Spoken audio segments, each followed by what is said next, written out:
Жақсы, онда сабағымызды бастайық. Қазір сіздермен қалай тіркелу керек, сол жайында болады. Бірінші қысқаша жаңағы бетпен танысатын боламыз, Notion'ның бетімен. Енді ең бірінші сіздерге notion.so деген сайтқа кіру керек.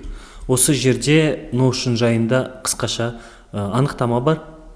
Мына жерде командамен қалай қолдануға болады, заметкаларды қалай алып отыруға болады, қалай бақылап отыруға болады жұмыстарды деген секілді қысқаша аяқта түсіндірілген, қай команда қалай қолданады дегендей, жеке адам қалай қолданады дегендей көрсеңіз болады.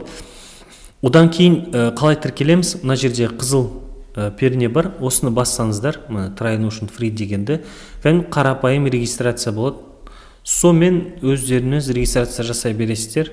Жаңағы Google-мен кіріп, мен қазір істемей қойын, бірақ кез келген сайтқа тіркелгенде тіркелесіз.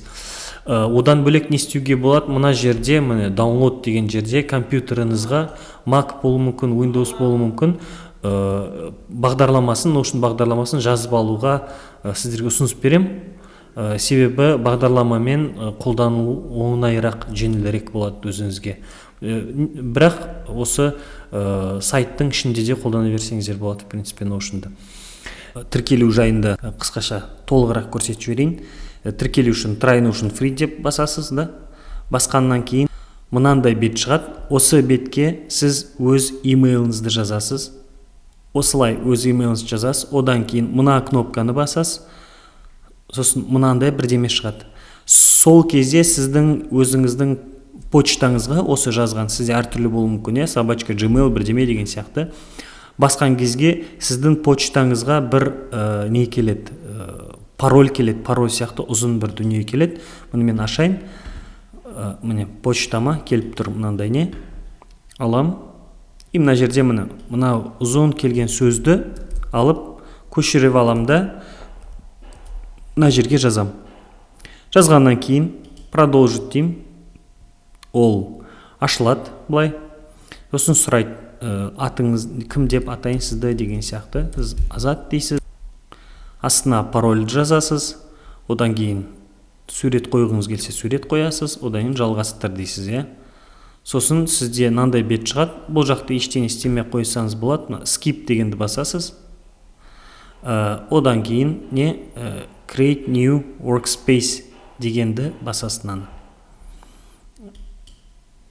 Сосын мынандай бет шыққан кезде For Myself дегенді басасыз да кіресіз. Мына көк кнопканы басасыз. Сосын біраз уақытты алады да сіздің Notion бетіңіз ашылады. Алдарыңызда осындай Notion'ның бірінші беті ашылады. Енді қысқаша бұл бетте нелер бар, сол туралы айтып өтейін. Одан кейін қарапайым нелермен бастаймыз, блоктармен. Бірінші Notion бетін ашқан кезде сізде сол жағыңызда мына жақта сайт бар деген бар. Бұл жерде не бар? Жаңа өзіңіздің осы Notion бетіңіз, одан кейін іздеу, жаңағы апдейт, наяқта настройкалар бар. Кіріп настройкамен өзін жеке таныссаңыздар болады. Осының астында тұрған дүниелердің барлығы бұлар Notion'ның сіздерге мысал ретінде қойып қойған беттері. Одан кейін мына кнопканы бассаңыздар жаңа бет ашуға болады. Дайын наяқта беттер бар. Ол туралы сосын сөйлесетін боламыз. Жаңағы басқа жерден, Word документтен импорт жасауға болады. Импорт пернесімен және өшірген дүниелеріңіз осы жерге жиналады. Қысқаша осылай. Енді бір бет ашып сіздермен қарапайым нелермен бастайық. Бетті таныстырумен бастайық. Бірінші бет ашу үшін мына жақта Add a page деген пернені басасыз. Осындай бет шығады. Бұл жерде не бар, сонымен айтып отыру керек. Ең басында сізге осы бетке ат қойыңызды сұрайды. Енді біз қазір Алматы жайында бір бет ашайық, Одан кейін сәл жоғары апарсаңыздар, мына жерде иконка бар. То есть мынандай бір иконка қойып қоюға болады. Бұны өзгертсеңіз болады. Жаңағындай алып, мысалы, өзіңізге ұнаған бір нені қойып, және cover деген үстінде әдемі бір сурет қоюға болады. Осы бір бетті ашудың несі. Мына жерде суреттерді өзгертуге болады. Интернеттен жүктесеңіз болады. Сосын бүйтіп қарап таныссаңыздар өздеріңіз. Одан кейін не? Астында бірінші қарапайым бет ашамыз. Мына пернені басып бірінші. И одан кейін бұл жерде Notion'да ең бірінші жазу және жазуды өзгерту функциясы. Мен интернеттен осындай қысқаша бір текст алдым.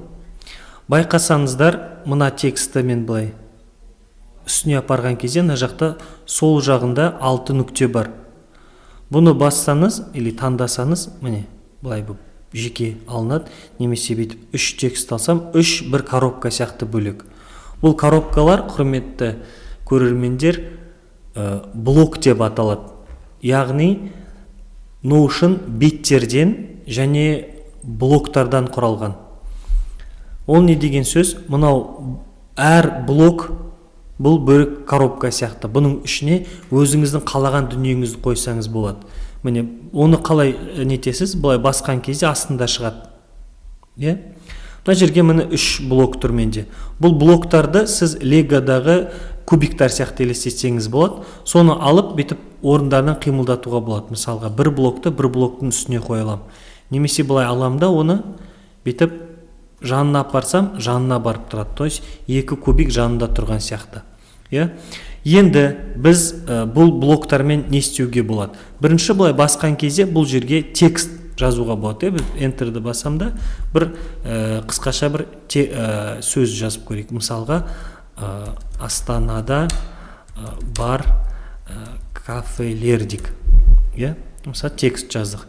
Одан кейін бұл текстті не істеуге болады? Бұлай басамда бұл текстті боясам болады. Міне, color деген бояуға болады. Әртүрлі мысалы, қызыл түсті қылып қоям. Немесе аламда бетіп, полностью арты көк, өзі қара болып тұратындай қылып бояп қоюма болады. Немесе бұлай басқан кезде көріп тұрсыздар, мына 3 точка тұр ғой, мына жақта, мына жерде 6 нүкте. Соны басам блокқа, басқан кезде мен turn into дегенді апарып өзгертсем болады. Бірінші көрейік, ең біріншісі now to do list. To do list деген мындай міне басатын дүние, бүйтіп басқанда істелді, істелмеді деген сияқты.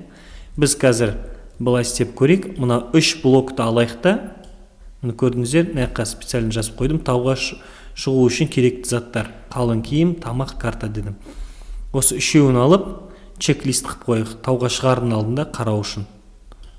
Бұлай бастым, міне не болып тұр. Так, тауға шығардың алдында аламда қалың киім алдым, тамақ алдым, карта алдым деп қойсақ болады, мысалы. Немесе бұларды алып чек-лист қылып емес, мынандай, сразу үшеуін алайық. Бұлай алып bullet лист қылсаңыздар болады. Бұл нүктелер. Бұлай қысқаша бір мағлұмат жазып атқан кезде кейде қажет болады. Немесе алып бұны сан түрінде жазсам болады. Номер ретінде 1, 2, 3 деп. Өзіңіздің қалауыңызға байланысты. Немесе мен бүйтіп көп, мысалы, сіздерде көп лист жиналуы мүмкін, бұлай. Алып бұлай қойық. Көп осында сізде лист тұр. Бұны бетіңізді үлкен қып көрсетпей үшін, мынау тақырыпшаны алып мен toggle деген дүниеге айналдырсам болады. Toggle деген бір бетіп ашылып жабылатын зат. Бұның барлығын аламда, бағанағы легодағындай мынаның ішіне салып қоям бетіп. Сонда бұл бетіп ашылып жабылады. Бұл қай уақытта керек? Мысалы, сіз емтиханға дайындалып жатсыз, бір алып осындай істеп қойсаңыз болады. Мысалы, Алматы қай мемлекетте дейік сұрақ.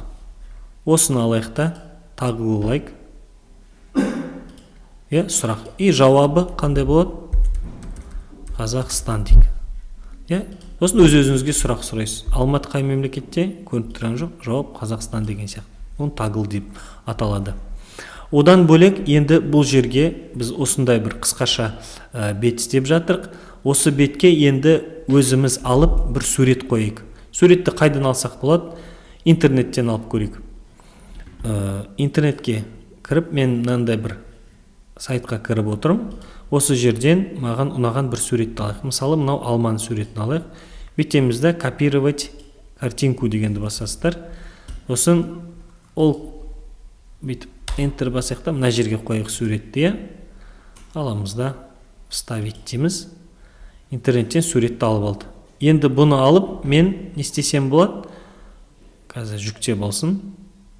Жүктеді. Бұны алып қимылдатуға болады. Мен алып бұны мұнан төбесіне қойып қоямын. Сонда менде бір статья сияқты болып қазір көрініп тұр. Енді